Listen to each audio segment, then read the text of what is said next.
कहानी की शुरुआत में हमें 22वीं शताब्दी का वक्त दिखाया जाता है। ग्लोबल वार्मिंग की वजह से हिमालय की बर्फ पूरी तरह से पिघल चुकी है और समुद्र के आसपास मौजूद शहर लगभग पूरी तरह से पानी में डूब चुके हैं और धीरे धीरे दुनिया की पॉपुलेशन कम होने लगी है और अब तक इंसान ने आर्टिफिशियल इंटेलिजेंस रोबोट्स भी बना लिए हैं। कहानी में आगे हमें प्रोफेसर एलन नजर आते हैं जो एक रोबोट को इंट्रोड्यूस करवाते हैं। ये रोबोट बिल्कुल इंसानों की तरह दिखता है, उनकी बात समझकर जवाब दे सकता है, हर काम इजीली कर सकता है, लेकिन इस रोबोट के पास एक चीज नहीं है और वो है इमोशंस। इसलिए प्रोफेसर एलन ये अनाउंस करते हैं कि वो बहुत ही जल्दी एक ऐसा रोबोट बनाने वाले हैं जो बिल्कुल इंसानों की तरह होगा।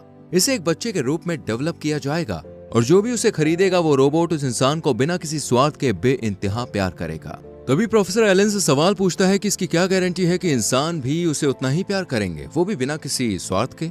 इस पर प्रोफेसर एलन कहते हैं कि जब भगवान ने एडम को बनाया तो क्या उन्होंने उससे प्यार नहीं किया? दरअसल एडम इस दुनिया का पहला इंसान होता है जिसके बारे में प्रोफेसर एलन एग्जाम्पल देते हैं। फिर सीन शिफ्ट होता है और हमें हेनरी और मोनिका नजर आते हैं और यही काम करते हैं। इनका एक बेटा है मार्टिन जिसे स्लीपिंग चेंबर में रखा गया है क्योंकि वो बहुत बीमार है। स्लीपिंग चेंबर में रखने का मतलब है कि मार्टिन की हार्ट रेट, पल्स रेट और सभी एक्टिविटीज बहुत स्लो है। वो एक तरह से कोमा में है और इस स्टेज से उनका बचकर बाहर आना लगभग नामुमकिन है। मोनिका और हेनरी मार्टिन को बहुत मिस कर रहे हैं।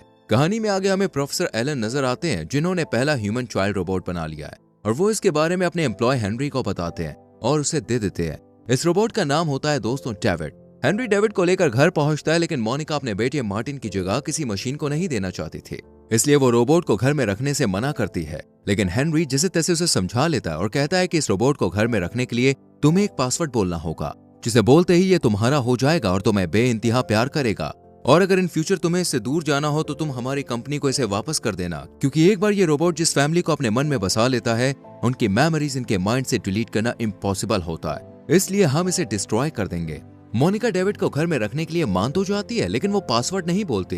कुछ दिनों तक मोनिका डेविड को इग्नोर करती है, लेकिन धीरे धीरे वो डेविड की तरफ अट्रैक्ट होने लगती है और उसमें अपने बेटे को देखने लगती है। और फिर एक दिन वो उस पासवर्ड को बोल देती है। पासवर्ड बोलते ही डेविड मोनिका को बोलता है और एक मासूम बच्चे की तरह उसके गले से लग जाता है। अब डेविड के अंदर बिल्कुल इंसानों की तरह इमोशंस आ चुके थे। डेविड की वजह से अब मोनिका के घर में खुशियां ही खुशियां थी। दोनों एक दूसरे को माँ बेटों की तरह प्यार करते थे। एक दिन डेविड मोनिका से पूछता है, माँ क्या आप मर जाओगी? मोनिका कहती है, हाँ शायद 50 साल बाद। डेविड कहता है कि मैं आपसे बहुत प्यार करता हूँ और मैं चाहता हूँ कि आप हमेशा जिंदा रहें। ये सुनकर मोनिका इमोशनल हो जाती है और डेविड को मार्टिन के कमरे में लेकर जाती है, जहाँ वो उसे मार्टिन का एक सुपर टेडी देती है जो बात कर सकता था और इसका नाम टेडी होता है। यही डेविड और टेडी की दोस्ती हो जाती है। एक दिन मोनिका को कॉल आता है कि मार्टिन अब पूरी तरह से रिकवर कर चुका है और कुछ दिन बाद ही ये लोग उसे घर भी ले आते हैं। मार्टिन अब पूरी तरह से ठीक हो चुका था, लेकिन वो डेविड से जेलस फील कर रहा था। एक रात मार्टिन डेविड के पास जाता है और कहता है कि अगर तुम चाहते हो कि माँ तुम्हें और ज्यादा प्यार करे तो तुम्हें उनके बाल काटकर अपने पास रखने होंगे। डेविड मोनिका से बहुत ज्यादा प्यार करता था, इसलिए वो मार्टिन की बात मान जाता है और उसी रात मोनिका के बाल काटने उसके कमरे में जाता है। डेविड मोनिका के बाल काटकर जा ही रहा था कि तभी हेनरी की आंख खुल जाती है और वो डेविड से पूछता है कि तुमने ऐसा क्यों किया? डेविड कहता है कि मैं चाहता हूँ माँ मुझसे और ज्यादा प्यार करे। इसी बीच डेविड के हाथ से बाल छूटकर टेडी पर गिर जाते हैं। अगले सीन में मार्टिन और उसके दोस्त डेविड को परेशान करते हैं। मार्टिन अपने दोनों दोस्तों के साथ मिलकर डेविड के हाथ में एक चाकू घुसाने की कोशिश करता है, क्योंकि वो जानना चाहते हैं कि डेविड को दर्द होता भी है या नहीं। लेकिन डेविड की प्रोग्रामिंग के चलते वो अपने आप को बचाने के लिए मार्टिन को कसकर पकड़ लेता है और दोनों स्विमिंग पूल में गिर जाते हैं। पानी में मार्टिन सांस नहीं ले पा रहा था, लेकिन डेविड उसे छोड़ने को तैयार ही नहीं था। तभी वहां पर हेनरी और कुछ लोग आते हैं जिसकी मदद से मार्टिन को बचा लिया जाता है। इसके बाद हेनरी डिसाइड करता है कि वो डेविड को अपने पास नहीं रखेंगे। अगले सीन में मोनिका डेविड को कंपनी को वापस लौटाने के लिए जाती है, लेकिन वो जानती है कि अगर डेविड कंपनी के पास गया तो उसे डिस्ट्रॉय कर दिया जाएगा। इसलिए वो एक जंगल में गाड़ी रोकती है और जंगल के बीचों बीच जाकर डेविड से कहती है कि अब तुम्हें यहीं रहना है, वो भी बिल्कुल अकेले। डेविड शुरुआत में कुछ भी समझ नहीं पाता है, लेकिन उसे जैसे ही समझ में आता है कि उसकी माँ उसे अपने आप से दूर कर रही है, वो बच्चों की तरह रोने लगता है। वो मोनिका से कहता है कि माँ मुझे अपने साथ ले चलो, मुझे अकेला मत छोड़ो। लेकिन मोनिका कहती है कि तुम मेरे साथ नहीं जा सकते, तुम्हें यहीं रहना होगा। इसके बाद मोनिका यहाँ से जाने लगती है, लेकिन डेविड उसे पकड़कर कहता है कि अगर मैं पिनोकियो की तरह असली बन जाऊं तो क्या आप मुझे अपने पास रखेंगी? मोनिका बहुत रोती है और कहती है कि ये सिर्फ एक स्टोरी है, असल में कोई भी नीली परी नहीं है। एक्चुअली दोस्तों मोनिका ने डेविड को एक स्टोरी सुनाई थी जिसमें नीली परी एक पिनोकियो नाम के पपेट को असली का इंसान बना देती है और अब डेविड को भी ऐसा लग रहा था कि अगर नीली परी मिल गई तो वो उसे भी असली का इंसान बना देगी। बट मोनिका उसे समझाती है कि वो सिर्फ एक स्टोरी थी और यहाँ से चली जाती है और डेविड टेडी के साथ जंगल में अकेला रह जाता है। डेविड आगे बढ़ता है और उसे बहुत से रोबोट्स नजर आते हैं जो डेविड की तरह ही बेघर थे। तभी यहाँ पर एक ग्रुप आता है। असल में दोस्तों ये ग्रुप्स उन रोबोट को नष्ट कर रहे थे जिनका कोई मालिक नहीं था, क्योंकि इनका मानना था कि ये रोबोट्स इंसानों के लिए खतरा हो सकते हैं। इन सभी रोबोट्स को एक जगह पर ले जाया जाता है जहां लोगों के सामने इन रोबोट्स को डिस्ट्रॉय किया जा रहा था। यहाँ डेविड की मुलाकात जॉय नाम के रोबोट से होती है। जॉय के ऊपर इल्जाम लगा है कि उसने एक इंसान का खून किया है, इसलिए उसे और डेविड को एक साथ डिस्ट्रॉय करने के लिए खड़ा किया जाता है। बट क्योंकि डेविड ह्यूमंस की तरह खतरा महसूस होने पर हेल्प मांग सकता था, इसलिए वो रोने लगता है, चिल्लाने लगता है और लोगों को लगता है कि ये कोई रोबोट नहीं बल्कि एक इंसान है। इसलिए लोग डेविड और जॉय को बचा लेते हैं और ये दोनों यहाँ से भाग जाते हैं। इसके बाद जॉय और डेविड जंगल में जाते हैं जहाँ ये दोनों आपस में बातें करते हैं। डेविड जॉय से कहता है कि मैं एक इंसान बनना चाहता हूँ, रियल ह्यूमन, ताकि मैं अपनी माँ के पास वापस लौट सकूं। और ऐसा सिर्फ नीली परी ही कर सकती है। क्या तुम जानते हो मुझे नीली परी कहाँ मिलेगी? जॉय डेविड की बातें सुनकर उसे शहर लेकर आता है और यहाँ ये लोग मिलते हैं डॉक्टर नो से।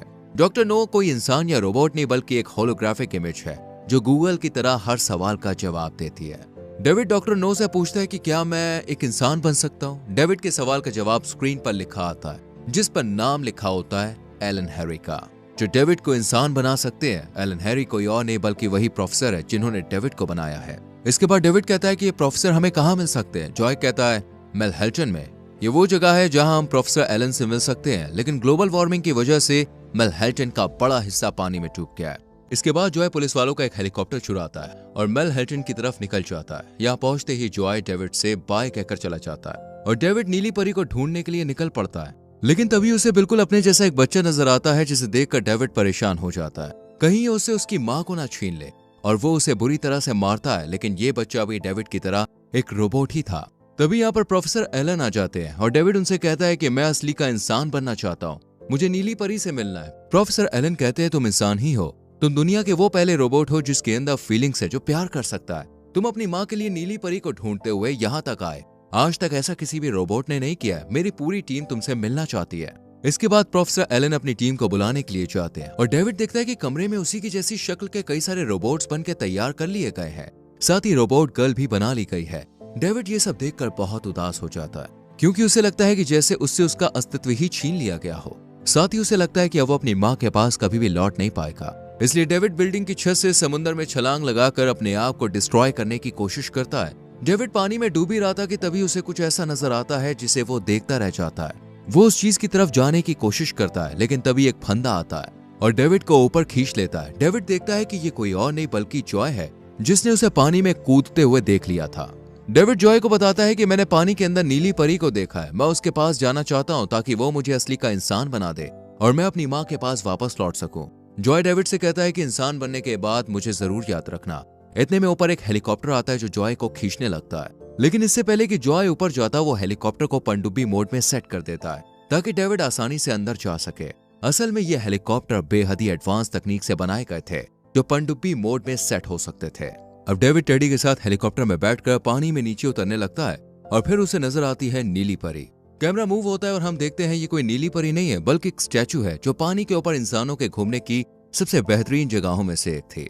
डेविड और टेडी नीली परी को देख ही रहे थे कि तभी एक बड़ी सी राइड आकर इनके हेलीकॉप्टर पर गिर जाती है और हेलीकॉप्टर वहीं फंस जाता है। लेकिन अभी भी ये दोनों नीली परी को देख सकते थे। डेविड को लग रहा था कि नीली परी उसे इंसान बना देगी और वो अपनी माँ के पास वापस आ जाएगा। डेविड नीली परी से कहता है कि I want to be real, यानी मैं एक इंसान बनना चाहता हूँ ताकि मैं अपनी माँ के पास वापस लौट सकूं। डेविड बार बार एक ही बात दोहराता है जब तक कि उसकी बैटरी डेड नहीं हो जाती। धीरे धीरे समय बीतने लगता है और अब हम पूरे 2000 साल के बाद के समय में आ चुके हैं। आइस एज आ चुका है अब और इंसान धरती से लगभग खत्म हो चुके हैं। अब बाकी है तो कुछ एडवांस्ड रोबोट्स। इनमें से कुछ रोबोट्स घूमते हुए डेविड के पास पहुंचते हैं और उसके सिर पर हाथ रखते हैं जिससे डेविड की बैटरी चार्ज हो जाती है और वो वापस से जाग जाता है। डेविड उठते ही नीली परी को छूने के लिए उसके पास जाता है, लेकिन वो तो सिर्फ एक स्टैचू था। डेविड के हाथ लगते ही वो बिखर जाता है। अब ये एडवांस रोबोट्स डेविड को देखकर उत्साहित होते हैं क्योंकि उन्होंने इंसानों को कभी भी नहीं देखा। लेकिन अब ये डेविड के जरिए इंसानों के बारे में जानने की कोशिश करते हैं। तब इन्हें पता चलता है कि डेविड अपनी माँ से कितना प्यार करता है, कैसे वो अपनी माँ से मिलने के लिए नीली परी को ढूंढ रहा है। तभी इनमें से एक रोबोट नीली परी बनकर डेविड के सामने आता है और कहता है कि वक्त 2000 साल आगे आ चुका है इंसान अब इस दुनिया में नहीं है, तुम्हारी माँ भी नहीं है, लेकिन हाँ, हम कुछ इंसानों को उस वक्त से वापस ला सकते हैं अगर हमारे पास उनके डीएनए या बॉडी सैंपल्स मौजूद हो। तभी यहाँ पे टेडी आता है जिसके पास मोनिका के बाल थे। ये वही बाल थे जो डेविड ने काटे थे और उसके हाथ से छूटकर टेडी के पास आकर गिरे थे। अब ये रोबोट्स मोनिका को बना देते हैं, लेकिन मोनिका सिर्फ एक दिन के लिए ही जिंदा रह सकती थी और उसके बाद उसे कभी नहीं बनाया जा सकेगा। डेविड अपनी माँ के पास जाता है तो बड़ा खुश होता है। ये दोनों बहुत अच्छा दिन बिताते हैं, साथ में खाते हैं, पीते हैं और रात होते ही मोनिका सोने के लिए जाती है। वो डेविड से कहती है कि मैं तुमसे बहुत प्यार करती हूँ, मैंने हमेशा तुम्हें प्यार किया है। डेविड भी अपनी माँ के साथ सो जाता है और अब मोनिका कभी नहीं उठने वाली थी, लेकिन डेविड के चेहरे पर एक स्माइल होती है और ये कहानी यहीं पर खत्म हो जाती है। तो दोस्तों, आपको कैसी लगी एक रोबोट की अपने माँ के लिए ये प्यार भरी कहानी? कमेंट सेक्शन में जरूर बताएं। वीडियो अच्छी लगी हो तो लाइक और शेयर करें और चैनल को सब्सक्राइब करके बेल आइकन प्रेस करें, जिससे आने वाली मूवी एक्सप्लेनेशंस आपसे मिस ना हो। मिलते हैं अगली वीडियो में। Till then, bye bye.